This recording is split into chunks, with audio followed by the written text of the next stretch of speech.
চুরি করে ধরা খায়। বাংলাদেশের সংবিধান নাগরিককে দিয়েছে মত প্রকাশের স্বাধীনতা, কিন্তু এই স্বাধীনতা আমরা সবসময় ভোগ করতে পারি না।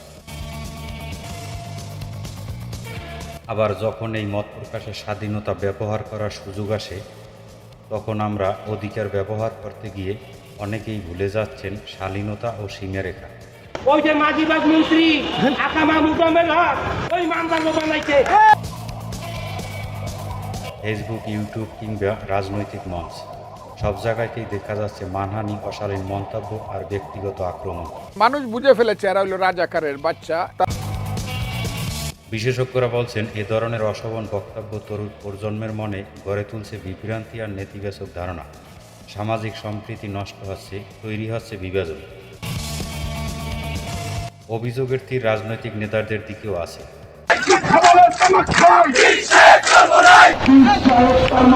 চুরি করে ধরা খায়।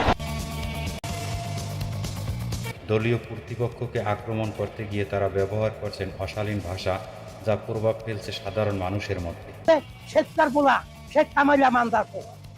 মনোবিজ্ঞানীরা বলছেন, ভবিষ্যৎ প্রজন্ম যদি এ ধরনের ভাষা ও আচরণকে স্বাভাবিকভাবে নিতে শুরু করে, তাহলে সমাজের জন্য তা হবে ভয়াবহ বিপদ। মত প্রকাশের স্বাধীনতা মানুষের মৌলিক অধিকার, কিন্তু এর স্বাধীন চর্চা হতে হবে দায়িত্বশীল, শালীন এবং মানবিক মূল্যবোধের আলোকে। না হলে আগামী প্রজন্ম বড় হবে ভুল বার্তা নিয়ে, যা আমাদের সমাজ ও রাষ্ট্রের জন্য অশুভ সংকেত।